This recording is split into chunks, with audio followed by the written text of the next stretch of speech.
Hi, this is Kylie Coo. Welcome to my studio. So we're into week 4 of April in the Mixed Media Emporium Facebook group, and continuing with our nature theme, our challenge for this week is wildlife of any sort. So it could be birds, it could be hedgehogs, it could be rabbits, it could be deer, it could be all of those. And today I'm going to do something with a bird. So I've got some watercolour paper taped down here, and I'll say a bit more about my supplies as I go along, but I will put this on at speed. So I have an A5 piece of paper. I was going to do it in portrait, but I've decided to change it to landscape. And the paper is Rowney, Aquafine, and it's Hotpressed, 300 GSM, £140 watercolour paper.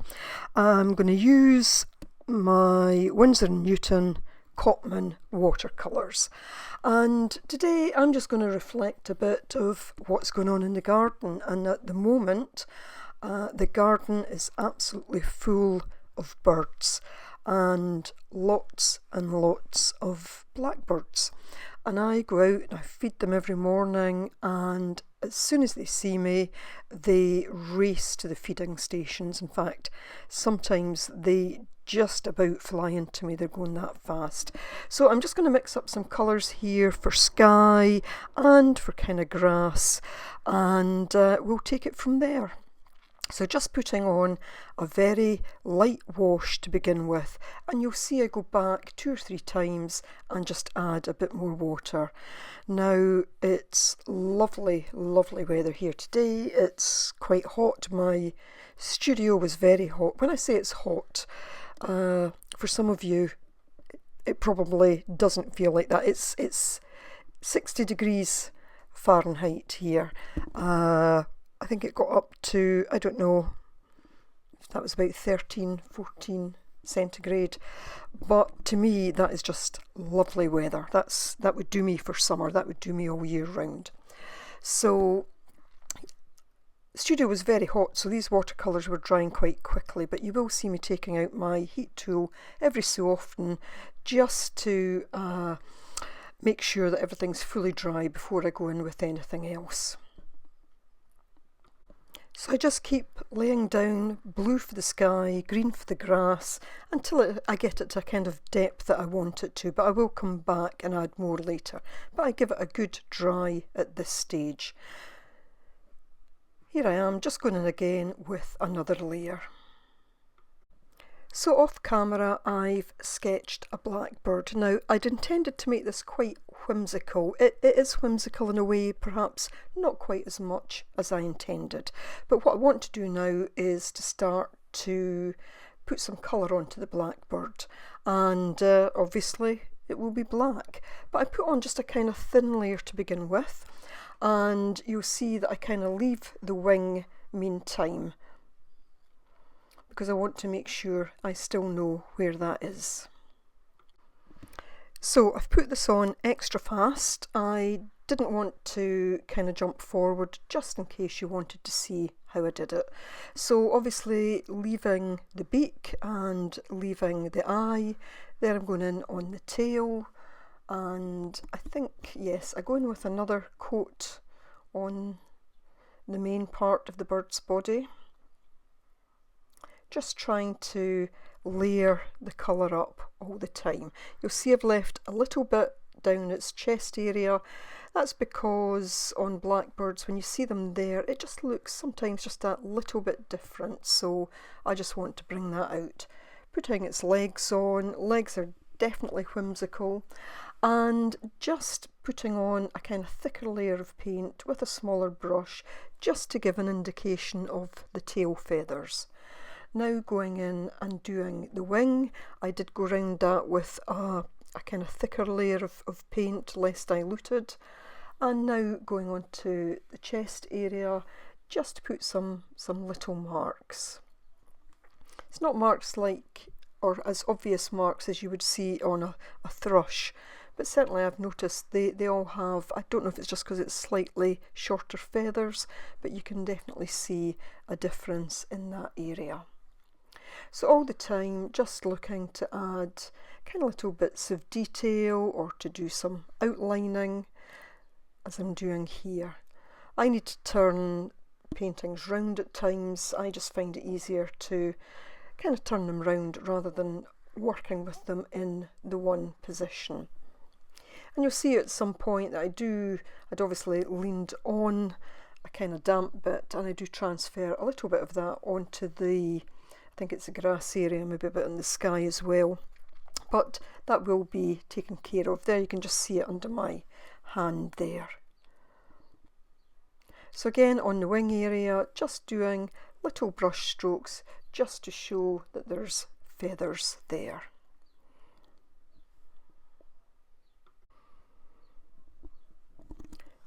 Just taking more black there, and again just doing a kind of bit of the outlining here as well. I want the bird to stand out against the background, and also just to be able to kind of define the shape a bit more.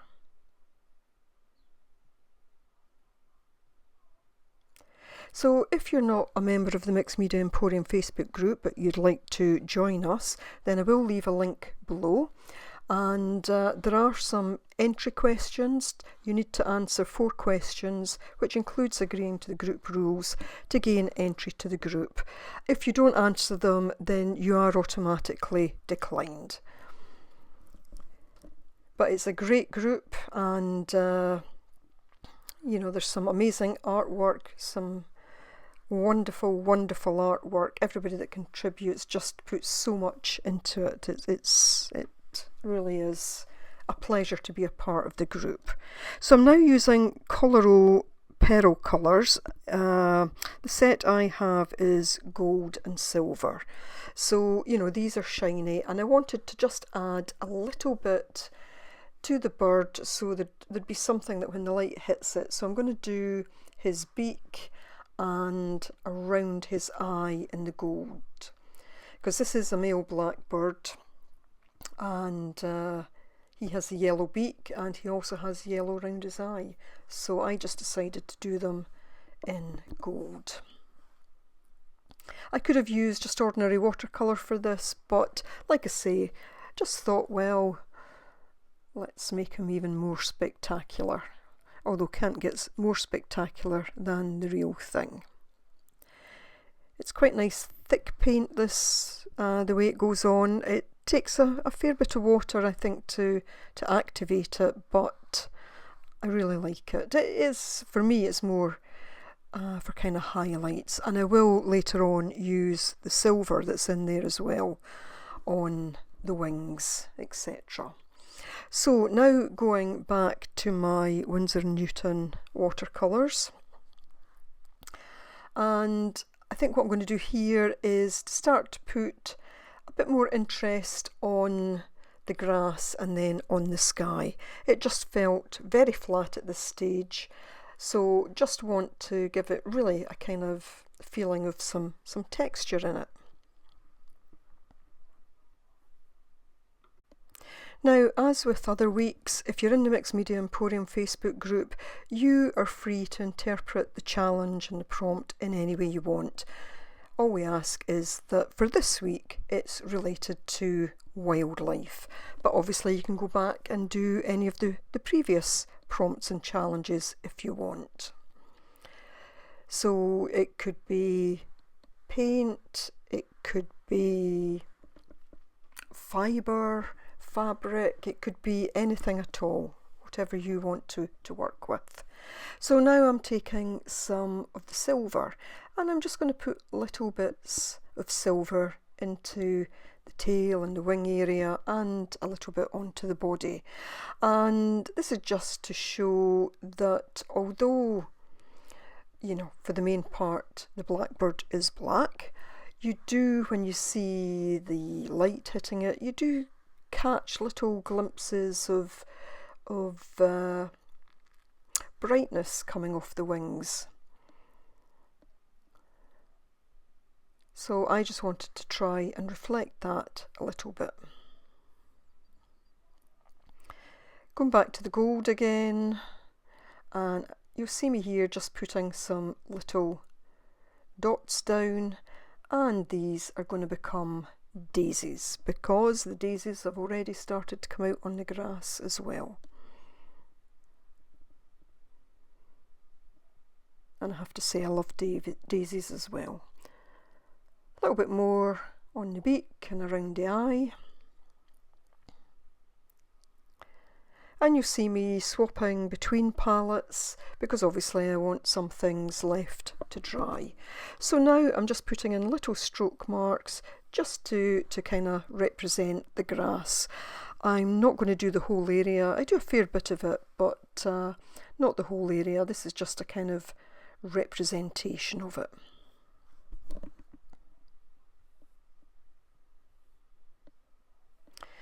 Making sure that everything's dry, and I'm now using some Dr. P.H. Martin's Bleedproof White. Now I don't know what had happened to that. It looked like it was solid, so I'm giving it a good mix. It's certainly 2 or 3 months since I last used it. So giving that a good mix just to make sure it's all combined. And all I'm going to do here is use this to do the daisy petals.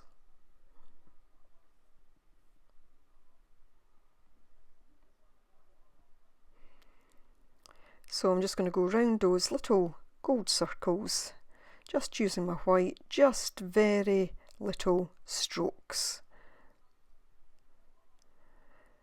Not trying to make them all the same, and I will actually go over them again, and you'll see that in places I actually end up going over the gold, but that's okay because I'll come back in with the gold to put the centres back in the daisies.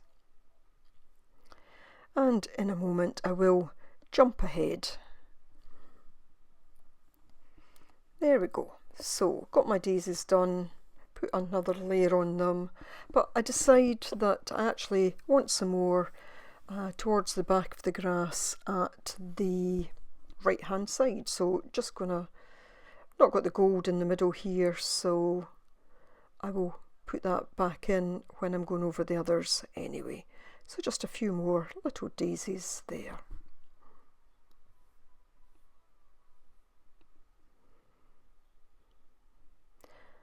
And again, these are not meant to be wholly accurate, it's just a kind of stylized representation of them. So going back to the Blackbird, just using that Winsor Newton black, just doing little strokes here, albeit with my big brush, putting a bit more. I go over some of the silver a bit just to tone it down a little bit. Now I'm going in and just doing some leaves, because the other thing that's still in blossom here are the cherry trees, and the blackbirds love to fly in and out the cherry trees, and when the cherries actually come on them, then they will eat the cherries. So just some leaves at the top there, a little bit of white into the eye of the bird. Now I'm back to my gold, and I'm just going to put those centres in the daisies again. Just going to go over all of those just to make sure they're a bit more even, and a nice bright gold centre on them.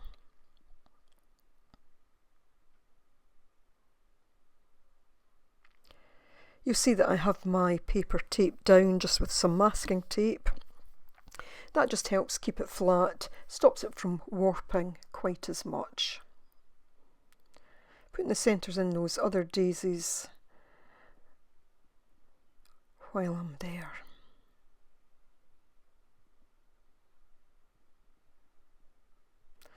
And then I think I add just a little bit more to his beak. Take it in and onto the body a little bit more as well.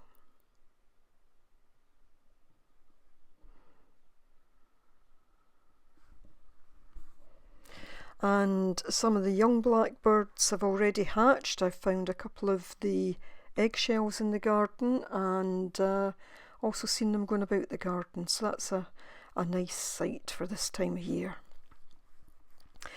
So I'm now going to go back to the Winsor and Newton palette and going to start just putting in a representation of the blossom.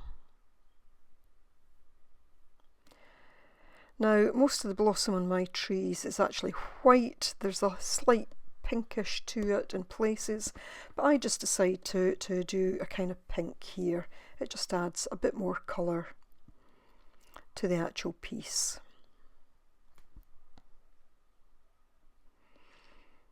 Just mixing that up. Didn't want it too bright, although later on I will come back in and put just a few of the kind of red dots on it. But I'm not putting any branches in, I'm just doing basically little dots. Really just mark making.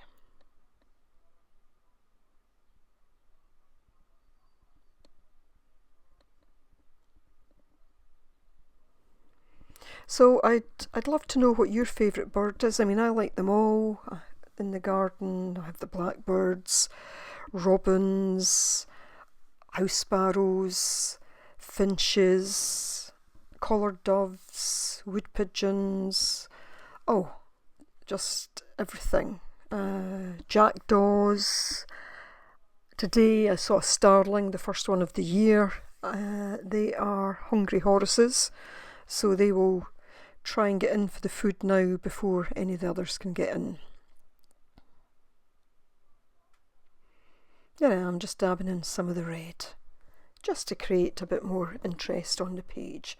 So yeah, if you have a favourite bird, let me know below, or perhaps you're not into birds but you're going to do a different wildlife thing, so let me know below what you plan to do. So giving that a really good dry at this point, and I'm just using the heat tool to help lift the masking tape.